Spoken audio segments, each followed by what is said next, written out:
Hello friends, this is Tushar Kapoor. I welcome you all on my YouTube channel Mathical. आज हम calculus का एक नया चैप्टर स्टार्ट करने वाले हैं जिसका नाम है कॉन्टिन्यूटी. कॉन्टिन्यूटी वही बच्चा कर पाएगा जिसको लिमिट्स आता होगा. ठीक है, तो आपको लिमिट से एक बार गो थ्रू जरूर होना है इस चैप्टर को करने के लिए. कॉन्टिन्यूटी चैप्टर बहुत इंपॉर्टेंट है. ये अब जो लाइन से चैप्टर चलने वाले हैं, लिमिट, कॉन्टिन्यूटी, डिफरेंशिएबिलिटी, ये बिल्कुल बेस है आपका डिफरेंशियल कैलकुलस का. तो आपको ये सभी चैप्टर, तीनों चैप्टर बहुत अच्छे से आने चाहिए. बोर्ड के पॉइंट ऑफ व्यू से ये चैप्टर इंपॉर्टेंट है. बोर्ड में 3 से लेके 4 नंबर का इस चैप्टर में से आता है. ठीक है, तो स्टार्ट करते हैं आज का नया चैप्टर कॉन्टिन्यूटी.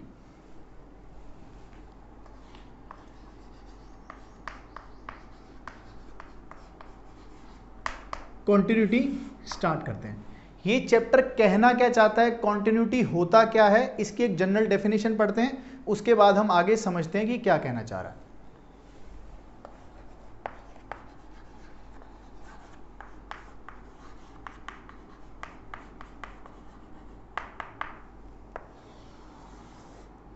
इसकी डेफिनेशन एक बार देख लेते हैं बेटा. इसकी डेफिनेशन कंटिन्यूटी क्या होती है, लिखते हैं. A function is said to be continuous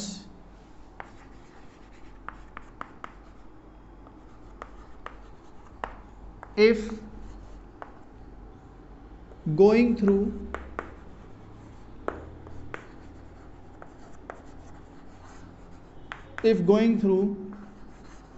the graph of function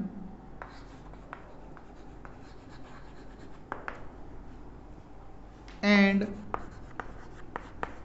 passing over point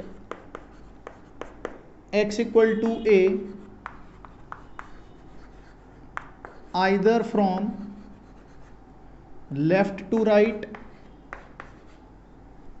or right to left, one does not lift his or her pen. देखो ये क्या कहना चाह रहा है बेटा. कॉन्टिन्यूअस किसी फंक्शन को मैं कब कहूंगा, अगर उस फंक्शन का ग्राफ बनाते वक्त मुझे पेन उठाना ना पड़े. मतलब अगर मैं किसी x equal to a point से पास कर रहा हूं और उस x equal to a point को पास करते वक्त अगर मुझे पेन उठाना नहीं पड़ा तो मैं उस फंक्शन को कंटिन्यूअस बोलूंगा. अगर पेन उठाना पड़ गया तो मैं उस फंक्शन को डिसकंटिन्यूअस बोलूंगा. मैं बहुत सारे ग्राफ आपको भी करवा के दिखाने वाला हूं जिससे आपको थोड़ी सी क्लियरिटी होगी कि कंटिन्यूअस फंक्शन क्या होते हैं और डिसकंटिन्यूअस फंक्शन क्या होते हैं. ठीक है, आप ये नोट कर लो, फिर आगे बढ़ते हैं.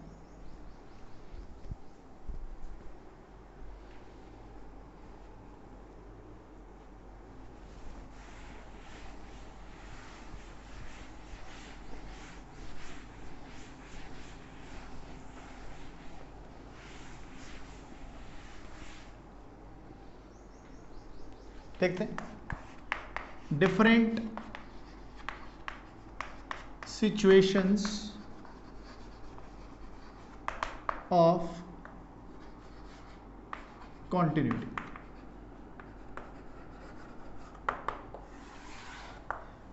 डिफरेंट सिचुएशंस कैसे होते हैं, कैसे कैसे ग्राफ बन सकते हैं. मैं एक ग्राफ बना रहा हूं बेटा, ये ग्राफ बना रहा हूं. कोई एक पॉइंट ले लिया मैंने x इक्वल टू ए. तो कॉन्टिन्यूटी की डेफिनेशन में क्या बोला गया था कि अगर मैं लेफ्ट से राइट की तरफ जाऊं और x equal to a point को पास करूं तो क्या मुझे पेन उठाना पड़ रहा है बेटा? नहीं उठाना पड़ रहा. या मैं राइट से लेफ्ट की तरफ जाऊं तो क्या इस पॉइंट को पास करते वक्त मुझे पेन उठाना पड़ रहा है? नहीं उठाना पड़ रहा. तो हम क्या बोल देंगे, function is continuous. Function is continuous. बात समझ आ गई. एक और केस देख लेते हैं.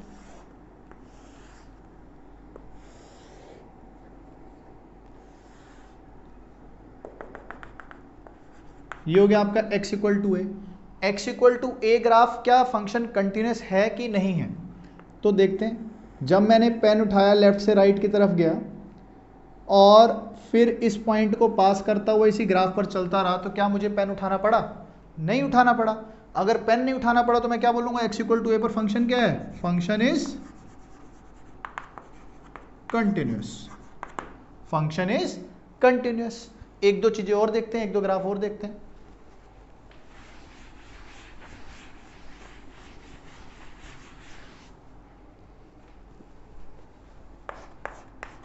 मान लो ग्राफ ऐसा है,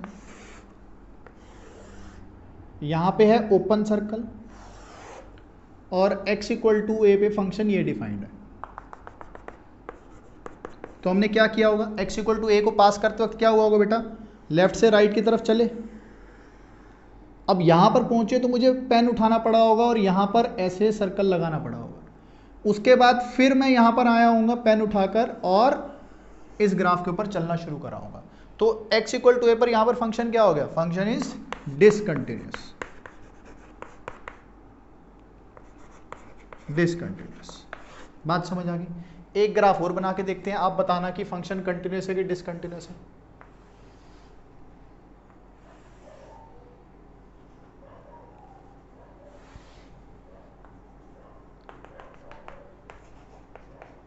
देखो, मैं लेफ्ट से राइट की तरफ जा रहा हूं तो क्या हुआ? इस ग्राफ के ऊपर चलता जा रहा हूं बेटा, तो क्या हुआ? यहां पर ओपन सर्कल आ गया। ओपन सर्कल का क्या मीनिंग होता था? कि इस पॉइंट पर ये फंक्शन डिफाइंड नहीं है, मतलब ये वैल्यू इसकी नहीं है।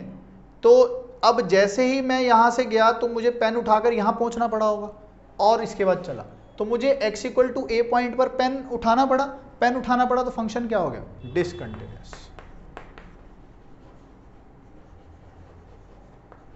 क्या हो गया? डिसकंटिन्यूस हो गया। समझ आ गया? थोड़ा सा बेसिक आइडिया, बिल्कुल लेमैन की तरह बताया ये, ठीक है। इसकी डेफिनेशन हम फॉर्मुलेटिव डेफिनेशन अभी पढ़ेंगे इसके बाद, ठीक है। बेसिक आइडिया होगा कि अगर जिस फंक्शन को पेन उठाना पड़ गया x equal to a point पर, किसी एक पर्टिकुलर पॉइंट पर, तो फंक्शन उस पर्टिकुलर पॉइंट पर क्या हो जाएगा? डिसकंटिन्यूस। बात को समझो, अगर कोई बोलता है यहां पर x equal to b point पर फंक्शन कंटिन्यूस है कि नहीं, इस पर बिल्कुल कंटिन्यूस है, इसमें तो कोई दिक्कत ही नहीं, पेन ही नहीं उठाना पड़ा।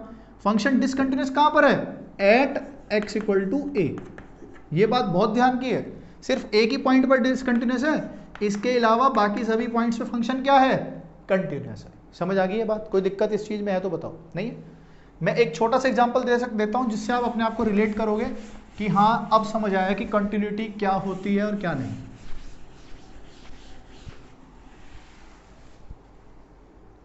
जैसे अगर मैं आपको बोलूं कि y equal to tan of x है और x equal to pi by 2 पर चेक करो फंक्शन कंटिन्यूस है कि नहीं है, तो x equal to pi by 2 का ग्राफ कैसा बनेगा? ये पाई बाय 2 हो गया, ये पाई हो गया, ये 3 पाई बाय 2 हो गया, ऐसा हो गया। चलो एक और बना लेता हूं, माइनस पाई बाय 2। तो 10x का ग्राफ आप जानते हो कुछ ऐसा बनता है बेटा।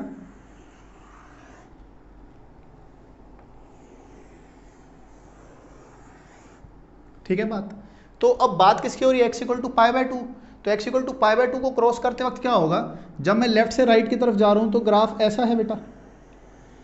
अब पाई बाय 2 पे तो फंक्शन डिफाइंड ही नहीं है, अब पाई बाय 2 के बाद मेरे को एकदम क्या नीचे जाना पड़ेगा। तो ग्राफ यहां से यहां आने के लिए मुझे पेन उठाना पड़ा, पेन उठाना पड़ा तो फंक्शन डिसकंटिन्यूस हो गया at x equal to pi by 2। Discontinuous at x equal to pi by 2। ठीक है, कोई दिक्कत? हमें 10 का तो पता है, odd multiple of pi by 2 पे क्या होता है? डिसकंटिन्यूस। लिख लो x equal to 2n+1 pi by 2। Function क्या है? डिसकंटिन्यूस है। कोई दिक्कत इस चीज में है तो बताओ। ठीक है, समझ आ गया? बिल्कुल बेसिक आइडिया हो गया कि डिसकंटिन्यूस होता क्या है, कंटिन्यूस होता क्या है। ठीक है, अब मैथ्स की लैंग्वेज में पढ़ते हैं कि कॉन्टिन्यूटी का मतलब क्या है। ठीक है,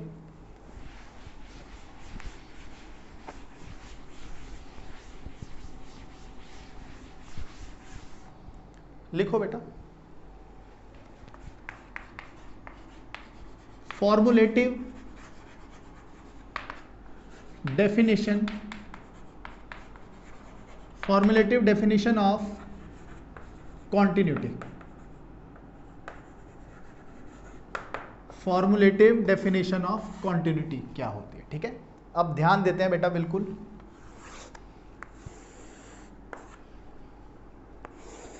मान लो ये ग्राफ है हमारे पास, ये कुछ x इक्वल टू ए है हमारे पास। ए का जो राइट नेबर है बेटा, राइट नेबर मैं माइक्रोस्कोप में देख रहा हूं, तो जो राइट नेबर होगा वो क्या होगा, x is equal to a plus h होगा, जो हमने लिमिट्स में पढ़ा था। और x इक्वल टू ए का लेफ्ट नेबर क्या होगा बेटा, a माइनस एच होगा। ठीक है बात। तो कॉन्टिन्यूटी की डेफिनेशन क्या बोली गई है। अब हम क्या जानते हैं कि जब मैं लेफ्ट से राइट की तरफ जाऊंगा ग्राफ नहीं उठाना पड़ेगा। अब ये बेटा माइक्रोस्कोप से देख रहे हैं तो बहुत बड़ा दिख रहा है, अदरवाइज ये क्या है, बहुत पास है। मतलब अगर ये x इक्वल टू ए है तो ये जस्ट इसके पास ही a माइनस एच होने वाला है। तो किसी ग्राफ फंक्शन को कंटिन्यूस कब बोलेंगे, a function is said to be continuous is said to be continuous if and only if limit x tending to a minus is equal to limit of x tending to a plus is equal to f of a is equal to finite. बहुत ध्यान से देखेंगे, यही पूरा सार है इस chapter का, यही कॉन्टिन्यूटी की डेफिनेशन है बेटा। कॉन्टिन्यूटी क्या होती है, क्या बोल रहा है, limit x tending to a minus, मतलब ये क्या लिखा हुआ है, left hand limit. Limit x tending to a plus, ये क्या लिखा हुआ है, राइट हैंड लिमिट। और ये क्या लिखा हुआ है, फंक्शन उसी पॉइंट पर भी उसकी वैल्यू बराबर होनी चाहिए, और ये सभी क्या होने चाहिए, फाइनाइट होने चाहिए हैं। समझ आ गई बात। क्या मतलब, जो पिछला चैप्टर हमने बेटा लिमिट्स का पढ़ा था उसमें क्या था, left hand limit right hand limit के बराबर होनी चाहिए बस। x इक्वल टू ए पर क्या हो रहा है कोई लेना देना नहीं होता था। तो अगर ये दोनों बराबर होते थे हम बोलते थे लिमिट एग्जिस्ट कर रही है, लेकिन कॉन्टिन्यूटी में ऐसा नहीं होता। Left hand limit right hand limit के बराबर होनी चाहिए, एफ ऑफ ए पर भी बराबर होनी चाहिए, वो पॉइंट भी पुट करना है, और ये सब वैल्यू किसके बराबर होनी चाहिए, फाइनाइट क्वांटिटी होनी चाहिए। अगर ऐसा होता है तो हम क्या बोलते हैं, फंक्शन कंटिन्यूअस है उस x equal to a point पर। ये बात समझ आ गई है आपको। ठीक है, यही है गीता का सार। मैं लिख देता हूं, गीता का सार। जिसका नाम गीता है वो दिल पर ना ले, है ना, ये भगवत गीता वाली गीता की बात हुई है। ठीक है, मिटा दें इसको। अब ध्यान देते हैं क्या होता है।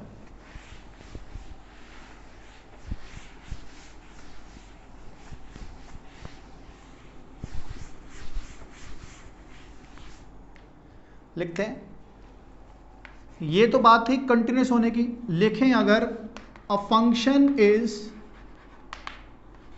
Discontinuous at x equal to a only when, कब होगा फंक्शन डिसकंटिन्यूअस, कब हो सकता है, क्या क्या केस हो सकते हैं, if both the limits exist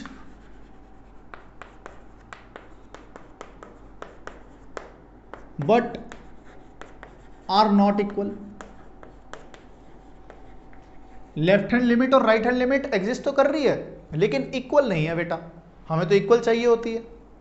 और क्या केस हो सकता है, if any one of them, if any one of the limit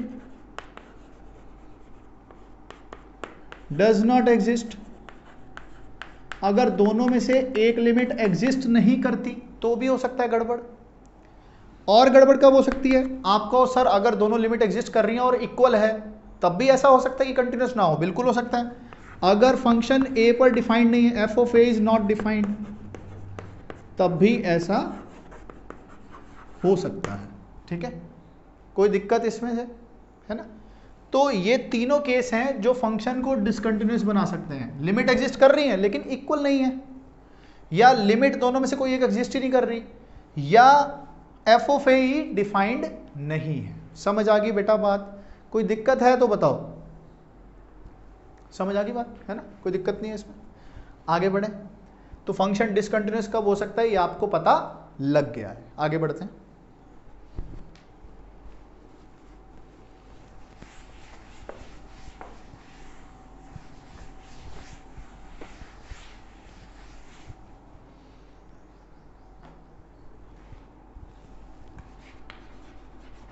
very important note,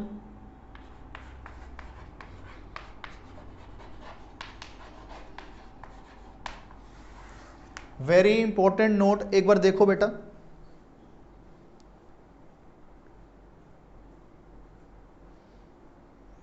लिखेंगे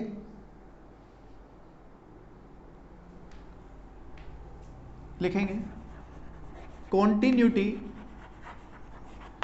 of a function, continuity of a function is the property of interval, is the property of interval and is meaningful at x equal to a, is meaningful at x equal to a only if, at x equal to a only if the graph of the function, only if the graph of the, only if the graph of the function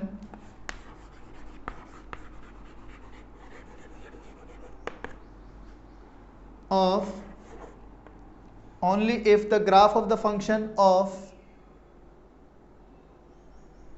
immediate neighbor, immediate neighbors of x equal to a, immediate neighbors of x equal to a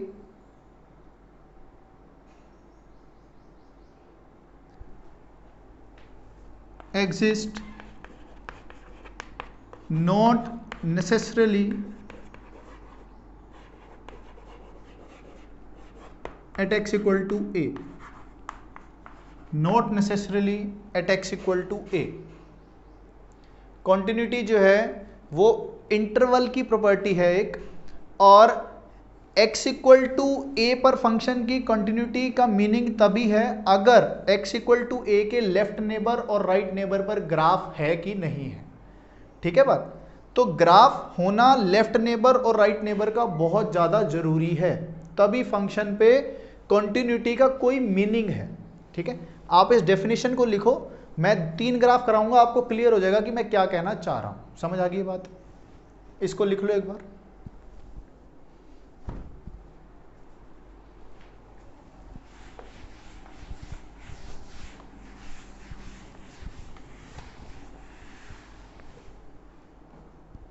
देखो मैं पहला graph बना रहा हूं। मान लो मेरे पास है y is equal to 1 upon x minus a, y is equal to 1 upon x minus a. तो इसका ग्राफ कैसा बनने वाला है? ये कुछ x इक्वल टू 1 है बेटा, तो इसका ग्राफ कुछ ऐसा बनेगा, ये सब बच्चे जानते हैं।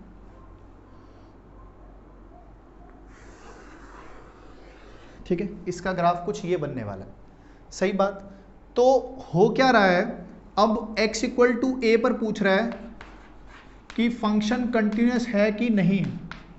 तो x इक्वल टू 1 पर फंक्शन कंटिन्यूअस है क्या? अगर मैं लेफ्ट से राइट की तरफ जा रहा हूं और जब मैं यहां पहुंच रहा हूं तो क्या मुझे पेन उठाना पड़ रहा है? बिल्कुल उठाना पड़ रहा है। तो x इक्वल टू ए के लेफ्ट में और राइट में क्या नेबर है? लेफ्ट x इक्वल टू 1 के लेफ्ट में या राइट में नेबर का ग्राफ है? बिल्कुल है। तो x इक्वल टू 1 पर कंटिन्यूटी का मीनिंग बनता है। अब आप पूछ सकते हो कि फंक्शन x इक्वल टू 1 पर कंटिन्यूअस है कि नहीं है। बात समझ आ रही है कि नहीं? ठीक है, तो इस पे मीनिंग है और आप बोल सकते हो function is discontinuous at x equal to 1। देखते हैं और क्या कहना चाह रहे हैं। मान लो मैं ये ग्राफ बना रहा हूं एक,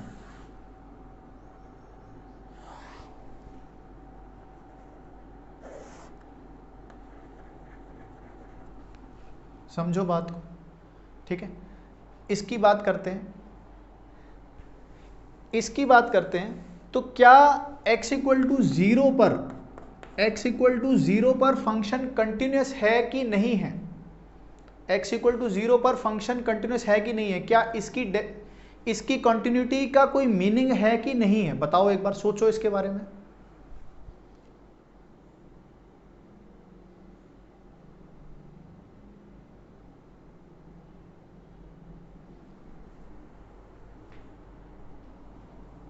कोई मीनिंग है इसका कि नहीं है?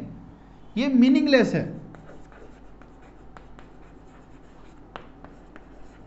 ये मीनिंगलेस है बेटा। x इक्वल टू 0 के इधर और x इक्वल टू 0 के इधर, इसका इमीडिएट कोई ग्राफ ही नहीं है, तो हम क्या बोलेंगे? x इक्वल टू 0 पर फंक्शन की कंटिन्यूटी के बारे में डिस्कस करना ही मीनिंगलेस है, क्योंकि इसके पास ग्राफ ही नहीं है। समझ आ रही बात? चलो एक ग्राफ एक और ले लेते हैं। मान लो मेरे पास फंक्शन है y is equal to log of x, और मैं बोलूं कि x इक्वल टू -2 पर इसकी कंटिन्यूटी चेक करो। x इक्वल टू -2 पर इसकी कंटिन्यूटी चेक करो। अब ग्राफ तो ये है, ln x का ग्राफ तो ये है, तो x इक्वल टू -2 पे कंटिन्यूटी चेक करने का क्या मतलब है? ये तो मीनिंगलेस है। x इक्वल टू -2 इसकी डोमेन में ही नहीं है, तो क्या बोल देंगे? मीनिंगलेस बात होगी बेटा, ये मीनिंगलेस हो गया। x इक्वल टू -2 पर फंक्शन की कंटिन्यूटी को चेक करना मीनिंगलेस है। कहां पे मीनिंगफुल था? बस यहां पर, क्योंकि x के दोनों नेबर्स का ग्राफ बन रहा है जिस पे हम बात कर सकते हैं। समझ आ गई बात? नोट कर लो इसको, बहुत इंपॉर्टेंट है ये कॉन्सेप्ट।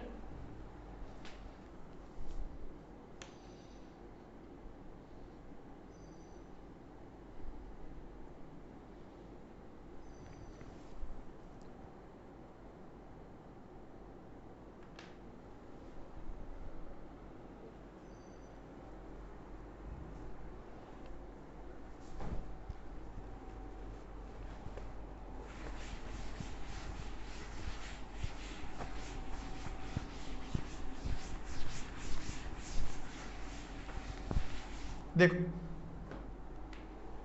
अगली हेडिंग, डायरेक्शनल कॉन्टिन्यूटी।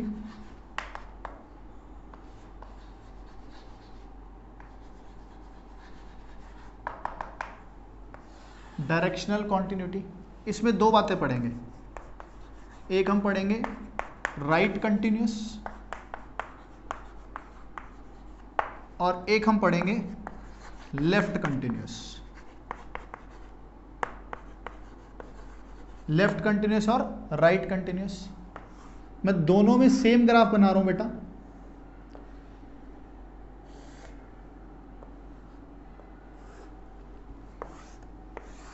थोड़ा सा डिफरेंस है बस।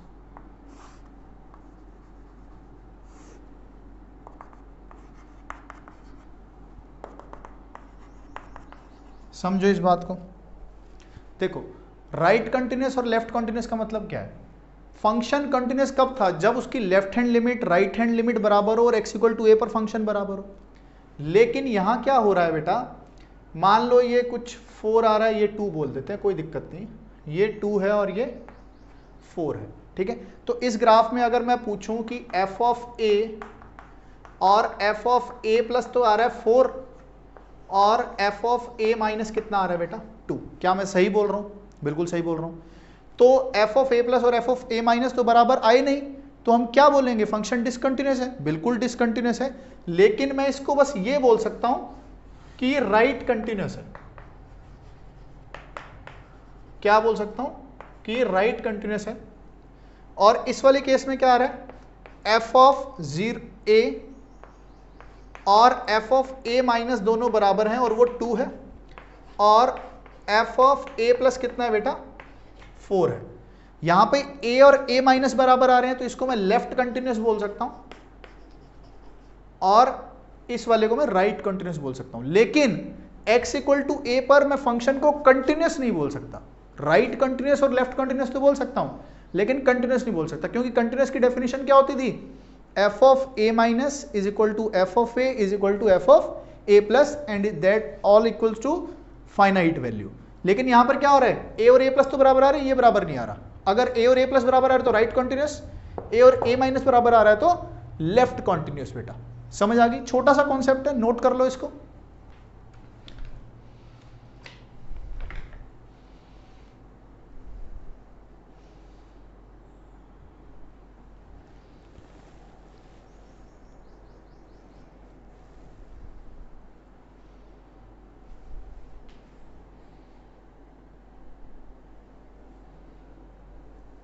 ठीक है,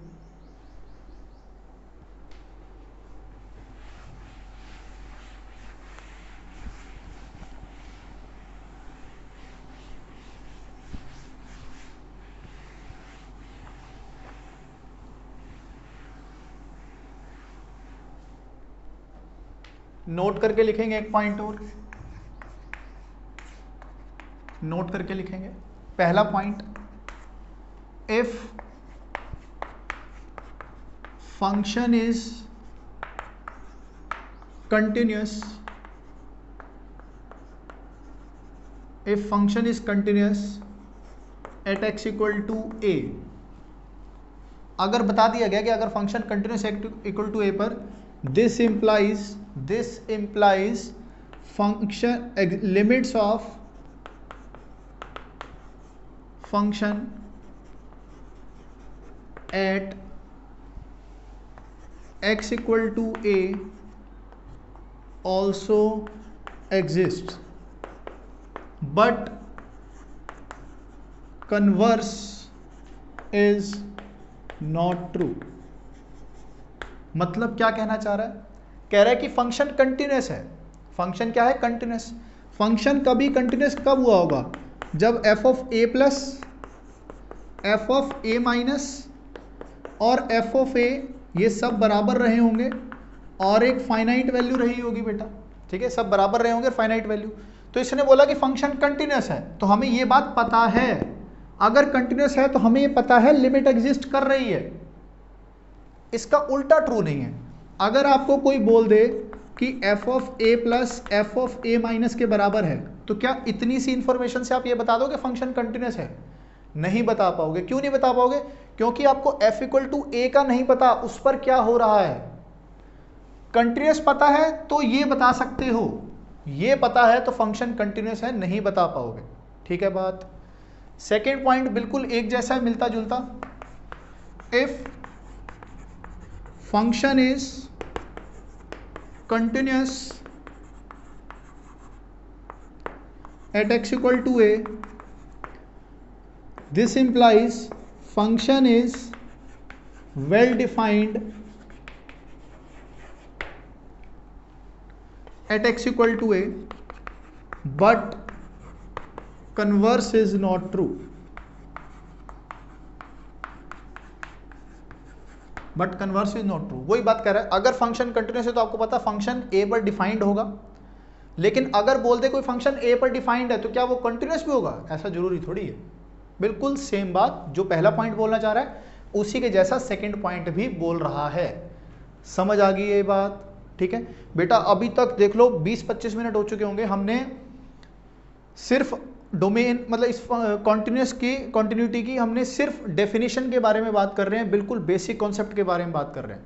तो ये कॉन्सेप्ट आपको समझ आने बहुत ज़्यादा जरूरी है। ठीक है, आपको लग रहा होगा क्या बोरिंग सा चल रहा है, लेकिन ये बिल्कुल बेस है इसका, है ना। तो बेस को जानना बहुत ज़्यादा जरूरी है कि कॉन्टिन्यूटी के बारे में बात करनी ही कब है। कॉन्टिन्यूटी के बारे में बात डोमेन में करनी है हमें, जब उसका लेफ्ट नेबर राइट नेबर का ग्राफ बना होगा तब बात करनी है, अदरवाइज हमें बात नहीं करनी है। समझ आ गई ना बात? इसके आगे देखते हैं।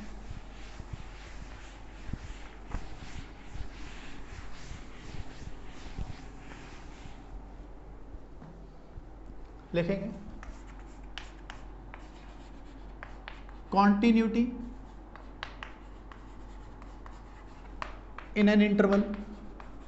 अभी तक हमने जितनी भी कॉन्टिन्यूटी की बात की थी बेटा वो एक पॉइंट के ऊपर की थी। किसके ऊपर बात की थी? एक पॉइंट के ऊपर बात की थी। अब इंटरवल में बात करते हैं कि कॉन्टिन्यूटी कैसे बिहेव करती है। ठीक है, तो पहला पॉइंट लिखेंगे इफ, ऐसे लिख, function is continuous, function is continuous in open interval a to b, function is continuous in open interval a to b। कह रहा है कि एक पूरे इंटरवल में फंक्शन कंटिन्यूअस है, मतलब कुछ ऐसा ग्राफ की बात कर रहा है। मान लो ये a है और ये आपके पास b हो गया। कह रहा है function is continuous in open interval a to b, then function must be continuous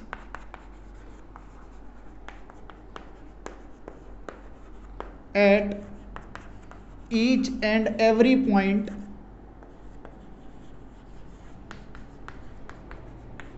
in open interval a to b।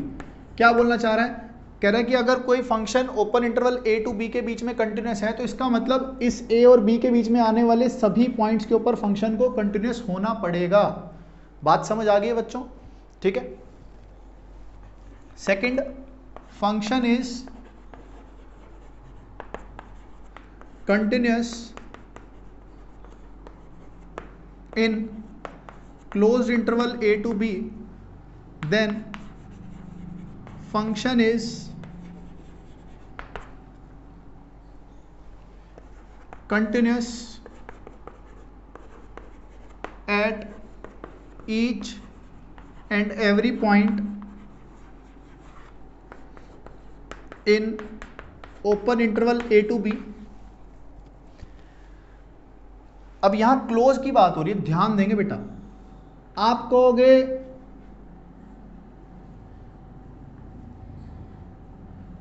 इस फंक्शन का जो डोमेन है बेटा वो क्या है? क्लोज a टू b है। तो a का क्या लेफ्ट नेबर है? है ही नहीं है। b का क्या लेफ्ट नेबर है ही नहीं है, राइट नेबर नहीं है उसका। तो हम क्या करेंगे? At x equal to a और b पढ़ना रह गया। हमने a और b के बीच के तो सारे पॉइंट पढ़ लिए। a पर क्या होगा? a पर फंक्शन क्या हो जाए? राइट कंटिन्यूअस हो जाए। तो हम मान लेंगे कि a पर कंटिन्यूअस है। राइट कंटिन्यूअस मतलब f of a is equal to f of a plus हो जाना चाहिए बस। क्योंकि a का लेफ्ट नेबर तो है ही नहीं तो उसके बारे में बात नहीं करेंगे। लेफ्ट कंटिन्यूअस होना चाहिए at x equal to b।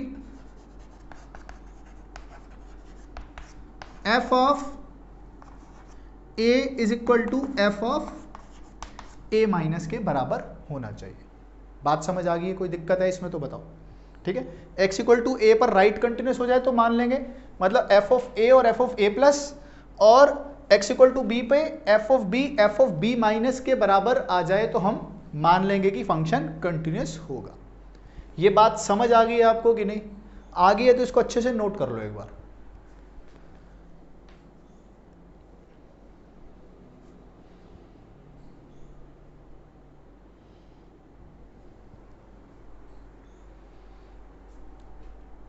अगर आपको ये समझ आ चुका है आप इसको अच्छे से नोट कर लो बेटा।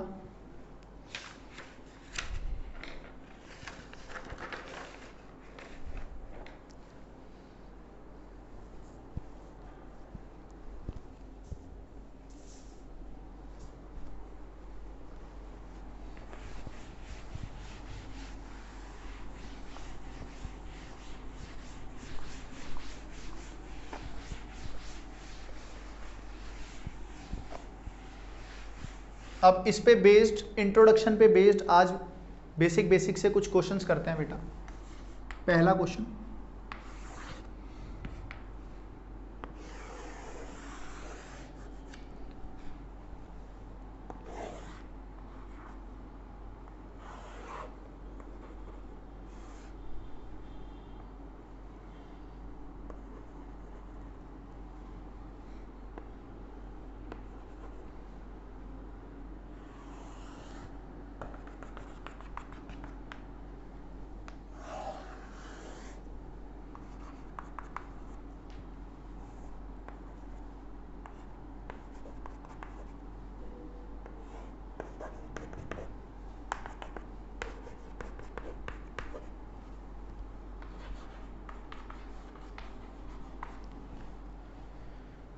ये आपके पास किसी एक फंक्शन का ग्राफ है, आपको बताना है at how many points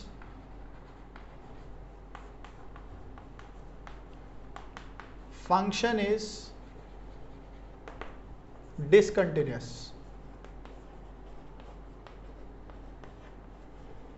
and what are that points, वो पॉइंट्स क्या हैं।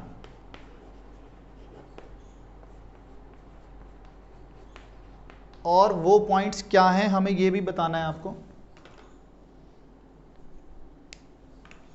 वो पॉइंट्स क्या हैं। तो बिल्कुल बेसिक डेफिनेशन पे जाते हैं, जहां पेन उठाना पड़ गया वहां पे फंक्शन डिसकंटिन्यूअस है, ठीक है। तो देखो यहां से चले तो ओपन सर्कल आ गया, तो हाथ नीचे आया, फिर इधर आना, फिर इधर आया, तो पेन उठ रहा है कहां पर, x इक्वल टू हाफ पर पेन उठ रहा है एक। तो उसके बाद हम यहां आते गए, कोई पेन नहीं उठा, कुछ नहीं हुआ। उसके बाद देखो फिर ओपन सर्कल आ गया, पेन उठकर यहां गया होगा, फिर उठकर इधर आया, तो x इक्वल टू 2 पर भी।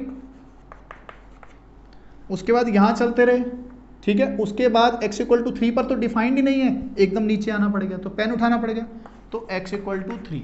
तो ये 3 ऐसे पॉइंट्स हैं जहां पर फंक्शन क्या है, डिसकंटिन्यूअस एट 3 पॉइंट्स। और वो 3 पॉइंट ये हैं। जो जेई एडवांस्ड है बेटा, आजकल तो जेई मेंस में भी इंटीजर टाइप क्वेश्चन आने लग गए हैं, तो वो इसी टाइप के पूछेगा कि कोई एक ग्राफ दे देगा और पूछेगा कि कितने पॉइंट्स पर फंक्शन डिसकंटिन्यूअस आ रहा है। समझ आ गई ये बात, कोई दिक्कत इसमें नहीं होनी चाहिए आपको, नोट कर लो इसको। एक छोटा सा बेसिक क्वेश्चन और करते हैं।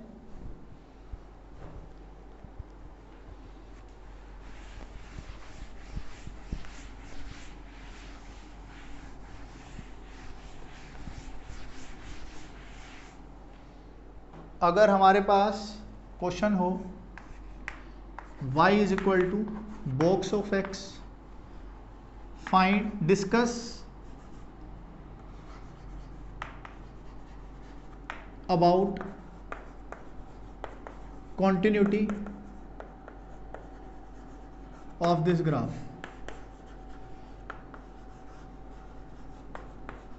इस ग्राफ की कॉन्टिन्यूटी के बारे में कुछ डिस्कशन करते हैं हम कि क्या होगा। तो कॉन्टिन्यूटी के बारे में डिस्कशन सबसे अच्छा तब हो पाता है बेटा जब हमारे पास क्या हो, ग्राफ बनाना आता हो। ग्राफ बनते ही आंसर आता है, ग्राफ बनते ही। तो देखते हैं, इसका ग्राफ तो हमने बहुत बना लिया बेटा, स्टेप अप फंक्शन बोलते हैं इसको, है ना, लैडर फंक्शन बोल लेते हैं। तो इसका फंक्शन कैसा बनेगा, ये कुछ ऐसा हो जाएगा।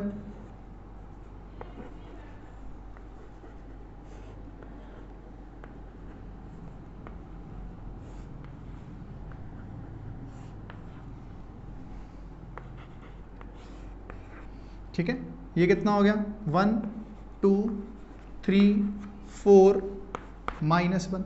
अब ध्यान दो, जब आप 0 से 1 की तरफ जा रहे हो तो आपको पेन कहाँ पर उठाना पड़ा बेटा, 1 पर।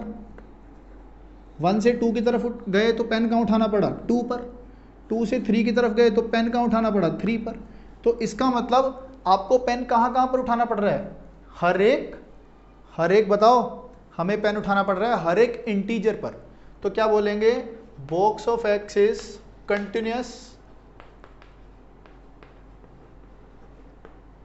At every point accept integers. Integers को छोड़कर बॉक्स ऑफ एक्स हर जगह पर कंटिन्यूअस है बेटा। बॉक्स ऑफ एक्स इंटीजर्स को छोड़ के हर जगह पर कंटिन्यूअस है। समझ आ गई बात। सेम हम फ्रैक्शनल पार्ट ऑफ एक्स और सिग्नम को एक बार फटाफट पढ़ लेते हैं, ठीक है, कि वो कहां कहां पर कंटिन्यूअस और डिसकंटिन्यूअस हैं।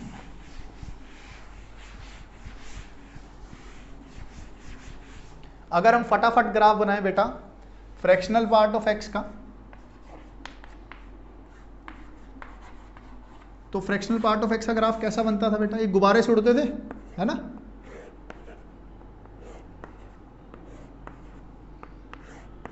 तो ये -1 0 1 2 3 ऐसा होता था, और ये कितना होता था, 1 होता था। तो देखो जहां जहां पे ओपन सर्कल आ रहा है बेटा वहीं पे तो फंक्शन डिसकंटिन्यूअस होगा। तो ओपन सर्कल 0 पे आ रहा है, 1 पे आ रहा है, 2 पे आ रहा है, 3 पर आ रहा है, तो फंक्शन डिसकंटिन्यूअस कहाँ है, डिसकंटिन्यूअस एट इंटीजर्स। जो ये फंक्शन है ये कहां पर डिसकंटिन्यूस है बेटा? इंटीजर्स पर डिसकंटिन्यूस है। सेम बात अगर मैं सिग्नम एक्स की कर लूं, y is equal to signum of x. Signum of x की बात अगर मैं कर लूं तो सिग्नम ऑफ एक्स का ग्राफ कैसा बनता है बेटा? ये ऐसा बनता है। तो आपको क्या दिख रहा है? ग्राफ उठता हुआ कहां पर दिख रहा है? पेन कहां पर उठेगा ग्राफ में? इसका दिख रहा है आपको x इक्वल टू 0 पर फंक्शन का ग्राफ पर पेन उठने वाला है। अदरवाइज तो पेन देखो क्या बिल्कुल स्मूथ चल रहा है बेटा। जैसे 0 पर आए पेन उठा, यहां पर डॉट बनाई, फिर पेन उठा, यहां पहुंच गए आप, है ना। तो x इक्वल टू 0 पर फंक्शन क्या है? डिसकंटिन्यूस। और इसके अलावा फंक्शन क्या है? हर जगह पर कॉन्टिन्यूस है बेटा। कोई दिक्कत है तो बताओ। सही है। एक एनसीईआरटी लेवल के 1-2 क्वेश्चंस कर लेते हैं, ठीक है, फिर बाकी हम नेक्स्ट क्लास में करेंगे।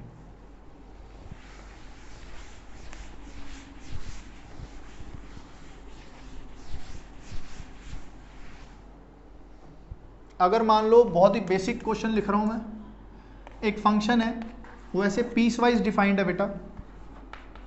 ये साइन एक्स है, अगर x π/4 से छोटा है, और ये ग्राफ कॉस एक्स है अगर x π/4 से बड़ा है तो, ठीक है। तो पूछ रहा है, एक पे इंक्लूड कर लेते हैं, एक पे हटा देते हैं, कि ग्राफ जो है ये फंक्शन x इक्वल टू π/4 पे कंटिन्यूस है कि नहीं, ठीक है। या आप पूरे इंटरवल पर भी बता सकते हो। तो क्या करें? कह रहे x less than equal to π/4 के लिए ग्राफ साइन x का है, और x ग्रेटर देन π/4 के लिए ग्राफ किसका है? cos x का है। तो इसको हम दोनों तरीके से कर लेते हैं, एक तो सिंपल लिमिट निकालकर और एक ग्राफ से। देखो हमें क्या चेक करना है बेटा? हमें पता है ये ट्रिग्नोमेट्रिक फंक्शन है, तो ट्रिग्नोमेट्रिक फंक्शन तो क्या होते हैं? कंटिन्यूस होते हैं बेटा, स्मूथ बनते जाते हैं। और साइन एक्स और कॉस एक्स तो वैसे ही कंटिन्यूस फंक्शन होते हैं। ध्यान देते हैं, मैं बना के दिखा देता हूं आपको।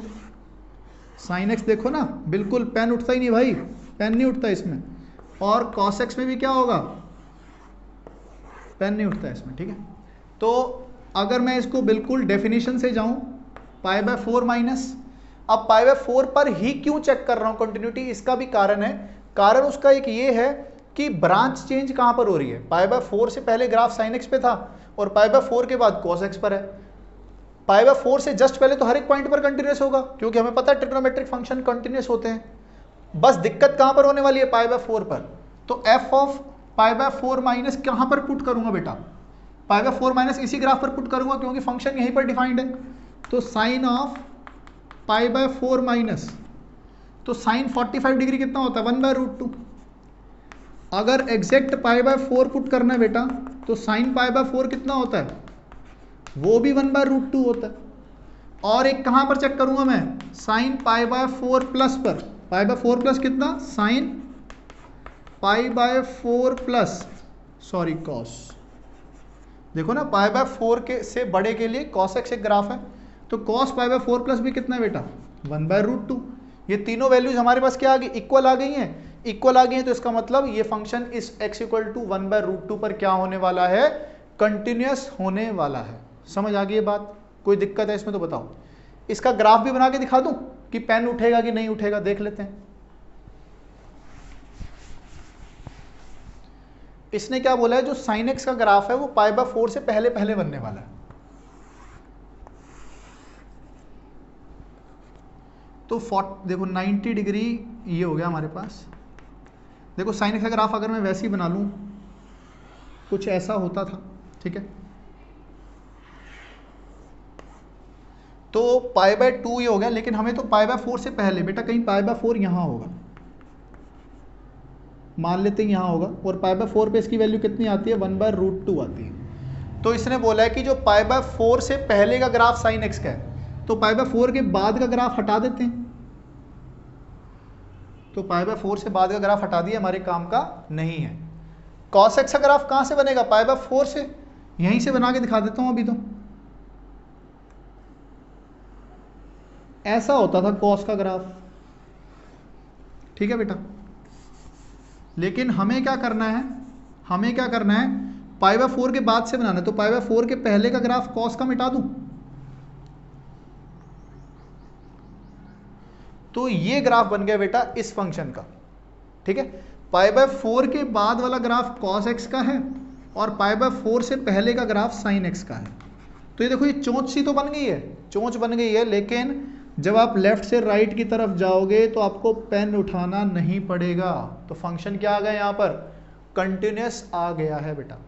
बिल्कुल बेसिक सा क्वेश्चन करवाया मैंने आपको, ठीक है। तो आज हमने जो पढ़ा है वो बिल्कुल कॉन्टिन्यूटी की सिर्फ इंट्रोडक्शन हमने पढ़ी है कि कॉन्टिन्यूटी चीज क्या है, कॉन्टिन्यूटी के क्वेश्चंस कैसे आने वाले हैं, आईआईटी कैसा पूछता है, जेईई मेंस कैसा पूछता है, सीबीएसई कैसा पूछता है, वो आने वाले अगले 2 लेक्चर में हम कवर करेंगे, जिससे आपका कोई भी चीज ना छूटे, सीबीएसई भी नहीं, बोर्ड्स भी नहीं, मतलब कुछ भी नहीं छूटे, है ना, आईआईटी जेईई मेंस कुछ भी ना छूटे, ठीक है। तो नेक्स्ट लेक्चर में हम यही क्वेश्चंस करने वाले हैं इसी पूरे चैप्टर पे बेस्ड, ठीक है बेटा। अगर आपको ये लेक्चर पसंद आया है तो आप इस चैनल को सब्सक्राइब करो। Thank you. ओके।